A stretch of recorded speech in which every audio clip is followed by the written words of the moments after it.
Welcome everyone, I would like to show you how to clear the cache on your OnePlus 7 Pro. So all we need to do is just hold down the power button.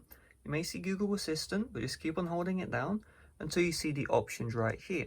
So all you need to do is you want to tap on recovery and we'll just wait for our device to restart. So in recovery mode, what we can do is we can clear the cache on our device, and then once we've done that, the tutorial is done. So you should see the OnePlus logo, and we'll just wait for recovery mode to start. So you can see you may need to enter in your passcode as well. So mine is this 5813. Okay, and just tap on your language, and then you see right here wipe data and cache. All you need to do is you just need to tap on this one right here. So we'll just tap on it and then wipe cache. So we'll just do this.